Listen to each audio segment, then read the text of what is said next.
আজকে আমি তোমাদের একটা রেসিপি করে দেখাচ্ছি।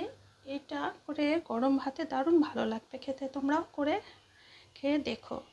এই দেখো আমি কি নিয়েছি। প্রথমে এটা হচ্ছে তোমার আলু, আগে থেকে আমি গ্রেট করে রেখেছি। একটা আলু, এটা একটা ছোটো দেখে একটা পেঁয়াজ, এটা 3টে কাঁচা লঙ্কা, আর এটা হচ্ছে কাঁচা লঙ্কা কুচিয়ে রেখেছি। আর এটা হচ্ছে তিল, এই তিলের সাথে আমি কাঁচা লঙ্কাটা বেটে নেব। এবার আমি দেখো একটা বাটি নিলাম, এর মধ্যে এই যে রেড করে রাখা আলুটা, এটাকে আগে আমি এই যে এটা নুন দিয়ে, হাফ চামচ নুন দিয়ে এটাকে একটু মেখে রাখবো।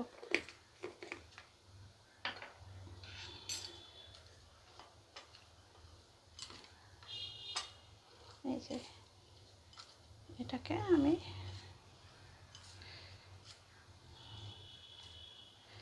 এটা এরকমভাবে নুন দিয়ে করে রাখলাম। এবার এটা জলটা কেটে যাবে আর এটা বেশ নরম হয়ে যাবে। 5 মিনিট এটা রেখে দিলাম। এরপর আমি এটা ততক্ষণে, এটা হতে হতে ততক্ষণ আমি এই তিলটাকে মিক্সিতে বেটে নিচ্ছি।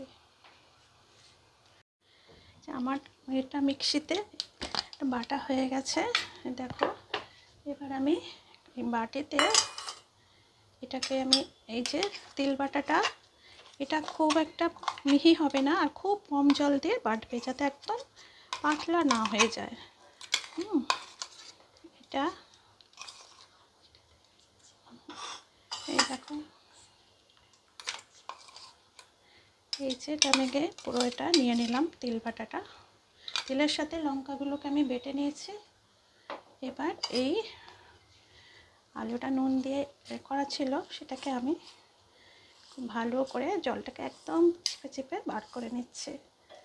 দেখো এর সাথে দিয়ে দিলাম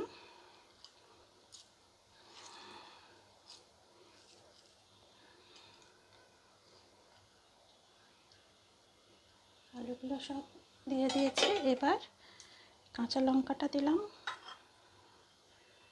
একটুখানি পেঁয়াজটাও আমি দিয়ে দিলাম।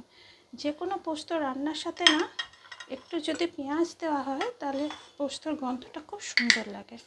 সেই জন্য আমি সব পোস্ত রান্নাতেই পেঁয়াজ দিই। দেখো আমি এটাতে নুন দিচ্ছি পরিমাণ মতো, 2 চামচ, এইটুকু। আচ্ছা, এবার এটাকে খুব ভালো করে মিক্স করে নিতে হবে।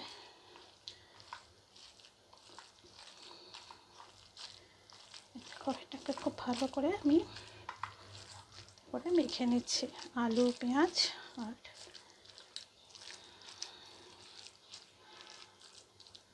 নুনটাকে ভালো করে মিশিয়ে নিতে হবে।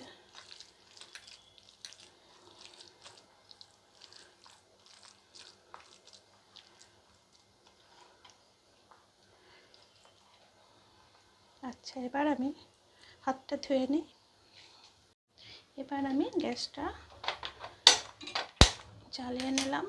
দেখো একটু গরম হোক।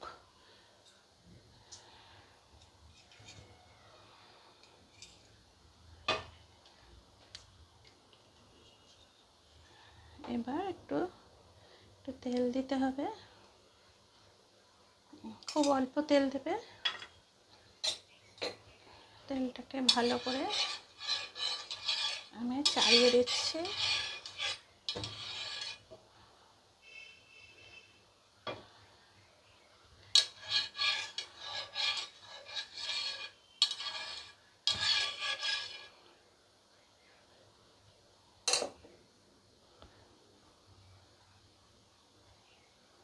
তেলটা একটু ভালো করে গরম না হলে না এটা আটকে যাবে, তো ফ্রাই প্যানের মধ্যে। আচ্ছা, একটু গরম হোক।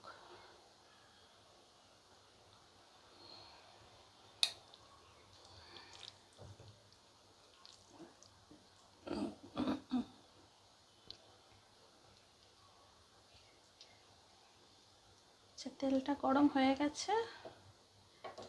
এবার আমি দেখো একটা মাপ করে নিয়ে এরকম গোল গোল করে আগে প্রথমে এরকম ভাবে দিয়ে নেবে। এই যে ঠিক বড়ার মতো, অ্যাকচুয়ালি এগুলো বড়াই। দেখো এটা একটু লো করে দিলাম।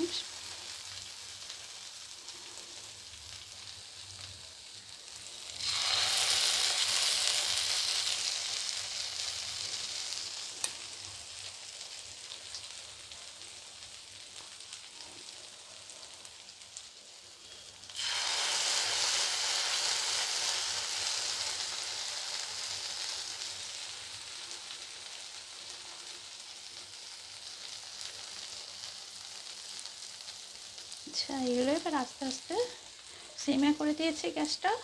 একটু কিন্তু খুব আস্তে আস্তে এটা ভাজতে হবে। এবার আমি এক পিঠটা হয়ে গেছে, উল্টে দিচ্ছি আস্তে আস্তে। দেখো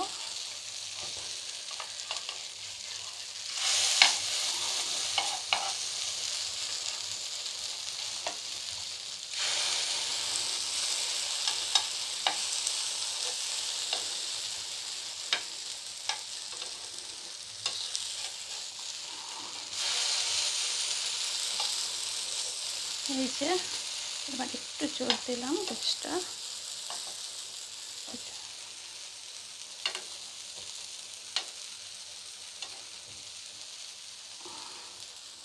এটা একটু বেশি সময় নিয়ে করলে খুব টেস্টটা ভালো হবে, কারণ এটা একটু না সিমেতে যদি অনেকক্ষণ ধরে ভাজলে না এটা খুব ভালো লাগে, একটু কাঁচা কাঁচা ব্যাপারটা চলে যাবে।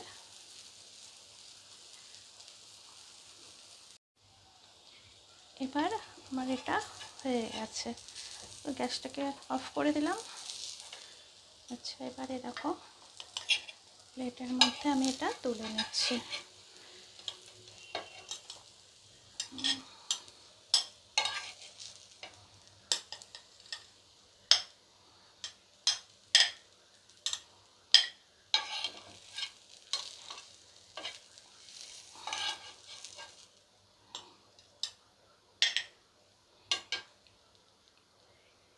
এই দেখো, এগুলো গরম ভাতের সাথে খেতে খুব সুন্দর, টেস্টি, অপূর্ব লাগবে।